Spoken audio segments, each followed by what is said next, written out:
Welcome! E aí, galera, beleza? Bem-vindo à nossa comunidade. Welcome to our community. Hey, what's going on, guys? It is OGC here. Welcome to today's video. In today's video, we are welcoming a new friend, well, they aren't really new, but a new person to this channel, a staple in our community. This is going to be Goku. We're going to go with Goku because I'm going to butcher it otherwise. So we're going to start hashtag Goku Nation because why not? So we are blessed with his presence. He's a really good, strong, smart player that puts the time into testing, and he is also playing Rockin'. So now we can get some Rockin' information on the channel because all I seem to do is make fun of them. However, right now they're the best in PvP. So with that, I want to welcome Goku to the channel. Hello guys, how's it going? Why is Rockin' so big now? Why is Rockin' doing amazing in PvP? Fill us in on why you decided to go Rockin'. I think it all has to do with the troop gear and the imbuement. So Expos have basically gotten high enough attack where they could decimate heroes and backline with relatively ease depending on the stage of the game you are. So that in the combination with heroes being as strong as they are, with Rockin' with that push, I think that's one of the reasons why Rockin' has become so big. And also, they are good against human, and human was the meta for quite some time. Perfect. If you are the anti-meta, then you will eventually become the new meta, or everything will provoke a change with it all. So if it's okay with you, we'll look at some formations. So this first formation is going to be you going up against humans, which is currently the meta that seems like it's slowly phasing out. So would you like to walk us through your formation? Yeah, so I have two human formations, but this one is the one that I seem to work the best for me, at least in dual tower. It's a 3 samurai formation with 3 Expos and Dragon in the middle. Yes, Dragon in the middle, but that's why there's a Rufio right there to guard the Dragon, which you'll see in this replay that I believe OGC will be showing. Awesome. And reflection onto your Solaris. So your left side is a little bit more tanky with the heroes. You got the Denji, the Balrog over there. Nora tucked in the back. Hopefully she's safe there with the Sazeo, and it looks like the right side. You have Myra. I definitely have questions about her, and then your Mako and Varian and everything are over on the right hand side as well. Yeah, I probably could do a couple of swaps, but for right now, this has been working. Myra is there to add a little bit of stall by the turtle, and to help kind of protect the video a little bit. Since enemy Rufio kind of doesn't end up jumping there, usually. They usually try to jump the power side, let alone my stall side, since they'll get stuck on the turtle. Gotta love the turtles. Yes. Always do a blue turtle. All right, so before we jump in, we're just going to do a brief overview on everything. Goku has an Azure Dragon, and the Azure Dragon has Noble Blood, Scales, Frost Nova, love that skill, Arcane Blessing, Magic Swell, Cosmic Storms, Energy Pulse, and Hero Predation. The Dragonic, very nice. So none of the greater Dragonics yet, because not 159 yet in protection, but really good otherwise. Super far ahead, wailing out. The swordsmen, they have 8-star troop equipment, and for their imbued, it looks like level 35. And for the archers, these are going to be the dire crossbows, and it looks like we have level 50 troop equipment on there, and the imbued is 37. Let's just check these guys out real quick. So crit hit damage is up by 137%, critical hit rate 66%, and accuracy is almost 140%. That's beautiful. We'll just take a quick peek at the turtle as well. Zen Turtle with level 7 troop equipment, and imbued looks like it's level 25. His opponent, whose name I have no idea how to say, is also using an Azure Dragon with, it looks like Arcane Blessing, Cosmic Storm, Noble Blood, Energy Pulse, Frigid Scales. They do have the Greater Dragon ability with the Blessed Dragon Scale, Magic Swell, and Hero Predation. They have 159 in all for the Dragonic. Looks like they are going with Zen Swords, and the Zen Swords have 10-star troop equipment. Their imbued is level 38 for the swords, and their archers, Dire Archers, with 88% crit hit rate and 200% crit hit damage. That's wild. Really high accuracy as well. 10-star equipment as well with imbued at level 38. And do they have Saints? No Saints. So stats, it looks like Goku was able to win in all stats except for stamina. And we can see that the crossbows did insane damage. So we will jump into this one, and we're going to slow this down to 0.5, and Goku can walk us through it. Once mine loads, yes. So I almost always lead off with rakes. It depends on the opponent, but with this one, I led off with 2 rake stuns on the power side. And then, actually, no, I did all 3 stuns on the power side. And when there's archers in the middle like that, it's usually instant death for your dragon, but that's why the Rufio is right there to control up those archers. That's the biggest thing right now against human. The archers are just so deadly with tag. Like, people are always saying, lich tag, lich tag. No, watch out for the archer tag. I think the archer tag is actually worse than the lich tag right now, especially with spirit beasts, because they legitly make them go insane. So basically, with this formation, you forget about my stall side. It's all power, power, power. I'm trying to push through the power side and then stall out any type of archers they have with the Rufio. So eventually, the Denji will start spinning around if he ever breaks through the swordsman. That's huge. And is this the standard formation that you use for most of your human fights, or what would be the variation with like a Rockin' formation going up against humans? For right now, I find this to work the best because there's been a lot of humans right now, at least at my tower score, around 3,700, running those double archers right in the middle. So when they're doing that, the Rufio placement with the Azure there usually can tie up the archers long enough so that they're wasting a tag skill, since that's everyone's favorite move nowadays. But even if, hold on, I have another replay I can show that's using a different human formation, but I use the same. Oh, let's see. There it is, right? Gotcha. And yeah, your power side is pretty wild. So it seems like it's not the end of the world if they make it through your stall side, as long as you make it through the top side with your power side, because the chances are if they don't kill your dragon, they're just going to get hung up on your dragon anyways. Yeah, the dragon and the turtle heals a ton. And with the Azure Dragon in combination with it, they're both going to heal a ton. Gotcha. Can never go wrong with all of that healing. So I just got your new replay, and it looks like you're going up against a human who is using a Onyx Dragon with Fatal Blows, Energy Pulse, External Void, Magic Swell, Blessing, Gravitational Surge, Scales, and Hero Predation. This guy actually has 159 in all, and he does have Fast Fury for the Dragonic, which is nuts. As far as their troops and everything, they have 9-star troop equipment, and their imbued is 46 on them. When we look at their archers 90% crit rate, which is just nuts at almost 200% bonus damage. 10-star gear on their archers with imbued 38. So, and do they have Saints? They do have 1 pack of Saints, and for their Saints is 7-star equipment with imbued of 5.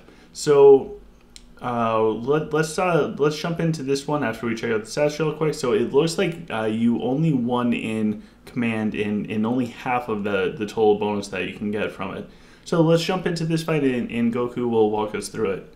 So in this one, I lead off with rakes on their archers. That's the key in any fight with rakes. With Rockin' is always to lead off with your rakes. This is where I messed up. I did spin with Rufio. That should have been a leap. At least it didn't hurt me. One of the biggest keys, though, with Rockin is to time your expos. You have to make sure you're using them when they're not stunned. If they're stunned, they're going to do absolutely no damage, and they're just going to get annihilated. Like, Rockin is a burst race. Basically, you're bursting through. So if your units can't burst, you're not going to break through. So basically, I keep on firing off my expos while spinning my Rufio around their power side to kill their archers. Because once those archers are dead, humans have no DPS. And the Rockin expos should kill off most of the enemy heroes. Like you saw in the back, they were just tearing up the Ophidia, tearing up the Avalon. Usually after I break through that side or get close to, I start dropping snakes by their dragon. Because with Ophidia, if you have Poison Codox, even if it's at just level 3, she can actually do work on a dragon mid-fight with a tag. Don't know if I tagged in this fight, but if you see that last snake I just dropped was right near their dragon, so it could start targeting the dragon.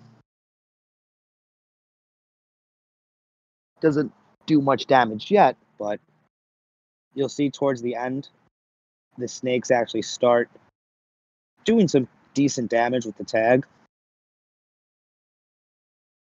And as you can see, the stall side, they didn't have a chance. They had no DPS on that side to even try to break through. That's with the turtle. And then once the dragon goes down, it's easy pickings.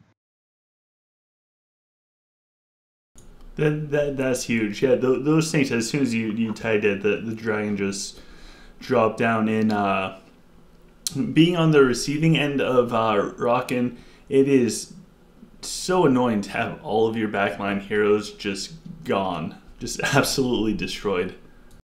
Yeah, Rockin's really tricky. Like, the best way, like, if you're fighting Rockin, you just need to CC the expos at the right time. Like, loads of CC, whether it's Yip Tailwind, Gone Earthquake, Stun from Avril, or Rax. You know, Cleo Black Hole with the stun set would work well. You just need to stun their power side and keep it stunned for as long as possible. If not, it's just going to tear through Lich. It's going to tear through Human. It doesn't tear through Dwarf as well, but I have a strategy against Dwarf. Well, with Dwarf, why don't we check out the formation that you're using going up against Dwarf, and then check out a fight. So do you want to walk us through your formation against them and why you're putting stuff in certain places? So this is my formation against Dwarf. It's a standard power side formation for Rockin. You have the Balrog and the Rakes next to each other. And note for the Rakes, he's only viable front line if you have Hourglass at level 3. It is a paid-to-win artifact, but I think it's one of the bigger paid-to-win artifacts that you should probably level up to 3, along with Solantris with 2 and Totem to 3. All 3 of those give invulnerability to those heroes that's equipped to it, and that's massive, especially in any type of PvP fight. You have the Denji and the Solantris behind them to add more tankiness. But the key is the bottom. The heroes, Ophidia, Sazeo, Baz, and Nora, that's your damage dealing. So basically with this formation, whether it's power side against Dwarf or stall side against Dwarf, you want to increase the attack and the attack speed of your heroes, because the Expos doesn't do that much damage against mechs. So you really want to burst through with your heroes. And speaking of that, I actually built my Nora specifically for dwarf fights. Like, I don't have a normal Nora. I'm using the Corrosive Halberd on him and the Shuriken level 3. It does wonders actually against mechs, but you really can't see it through this fight that I have because it's power side versus power side. Awesome. Well, let's jump on in and see real quick. Okay, so I pulled up your Nora, and yes, that is a different looking Nora. We know your stats a little bit, so let's check out the number 6 person. They have a Onyx Dragon, and for their Onyx Dragon, they have External Void, Corrosive Scales, Energy Pulse 3, Hole Punch, Arcane Blessing, Magic Swell, and Hero Predation. And it looks like they have 159 in Affliction. The other two are working their ways up. They do have snipers with, geez, crit rate is just high overall, or maybe people are just prioritizing it. 70% crit rate on their snipers. Crit hit damage is really low. It's only 76%, but they still have headshots, of course. And for their equipment, they have 9-star troop gear with imbued of 35 on the snipers. Their mechs, which only have pretty much 7.7 million health each. Wild. These guys... That's actually pretty low. Yeah, geez, that's a ton of health. They have 8-star troop equipment on, and it looks like they have 35 imbued on them as well. And I believe that's all that they have. So let's jump into the fight. So against Dwarf, especially if it's power side versus power side, you want to start by stunning the snipers. And if you watch closely, I do a delay stun. So I basically wait a second, and then I do the stun again. With this, I actually find spinning into the snipers first ideal, because then you can do a quick jump right onto them, so hopefully he doesn't get headshotted and died. So you're basically controlling the snipers closest to your power side. You want to stun them and CC them as much as possible. And with the Expos, I fired the Expo closest to the dragon, because Expos are deceptively strong against dragons, especially if they're lined up right against your Expos. And basically after I stunned their dragon, he stunned mine. So it was basically a wash and win, because once Rakes gets off that bat splits, those snipers are just going to drop. And once Dwarf loses its snipers on its power side, you're basically just going to wrap around and then destroy everything else. But Dwarf can be tricky, because those snipers, they hurt. Even after the nerf, they still do some damage. And once that dragon is down, everything wraps around, and Bazaric is just annihilating everything. Gotcha. Sorry for the randomness, but do you find Jax still useful for this formation? So my Jax is pretty weak. Like, my hero research is pretty low. I'm from realm 3400. Jax can be very viable. It just needs the proper setup. Like, wave power on Jax is pretty massive against Dwarf, especially against power side versus power side.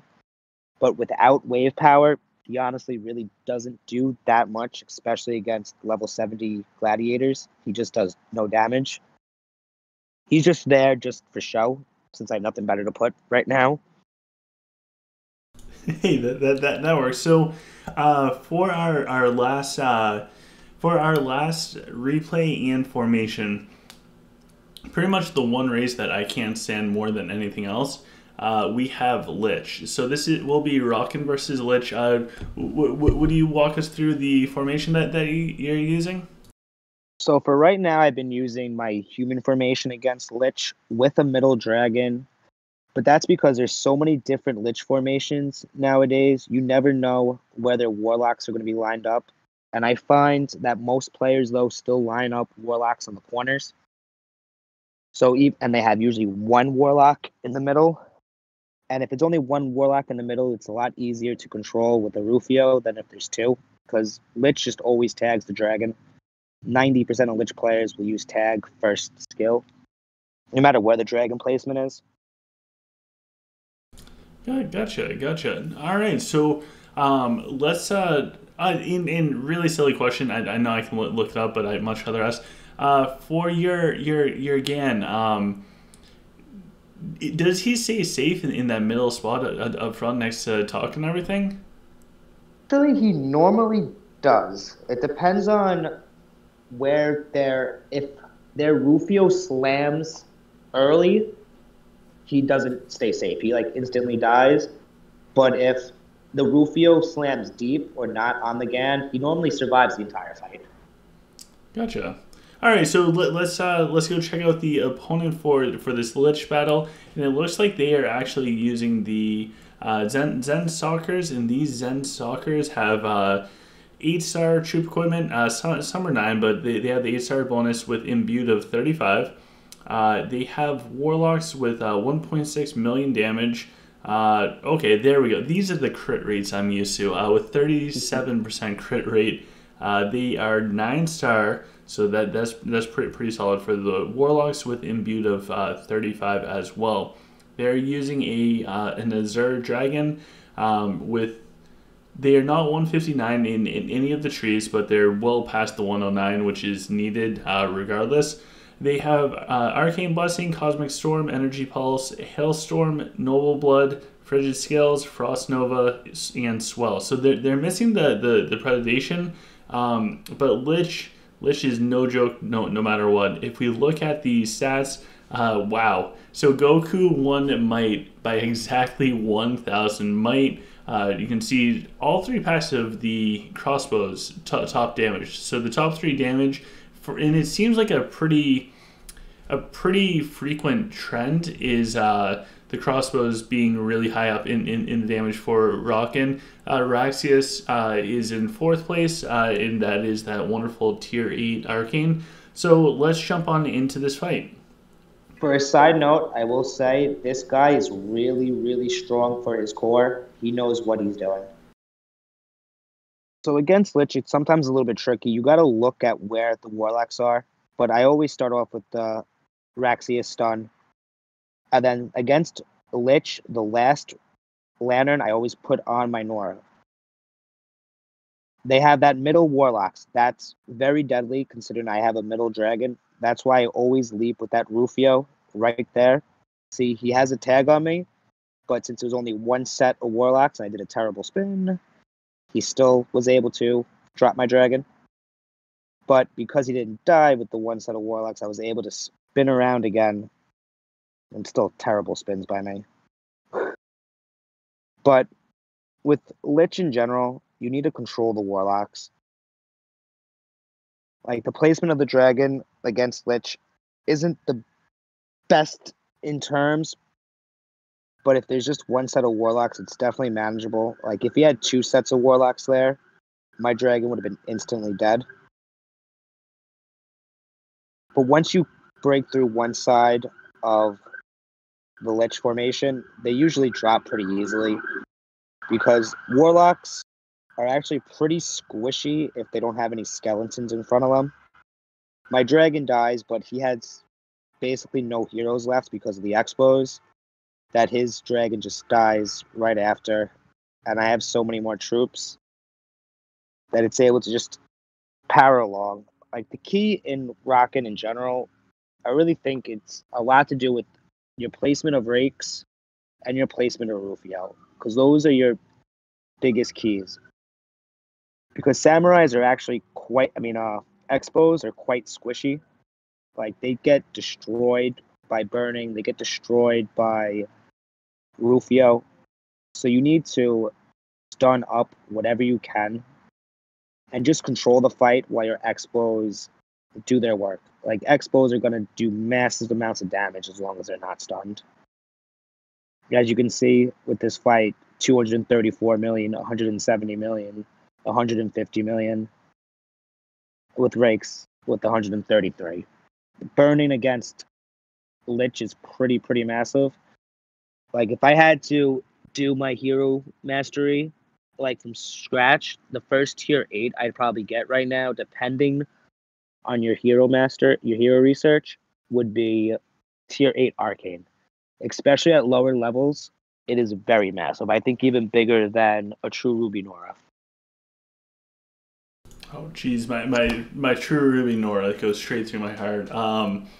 Awesome. Well, thank you very much for walking us through a few PvPs today, sharing a Rockin' formation. I think that's probably a very requested thing. I don't like to do too much with formations just because it's it's different for everybody, and I know you said that the disclaimer earlier, or maybe before we started, where everything is different depending on where you are in the game. But to see other people's formations and have them walk us through why they did certain things, I think is it is really, really huge. So before we wrap up, and I'm hoping we can do this again next week if you're up for it with whatever you guys want. So if you guys want Goku to answer questions, show something with Rockin', or pretty much do whatever he wants, let me know in the comment section below if you would like this to happen on like a weekly basis, or whenever Goku wants to. But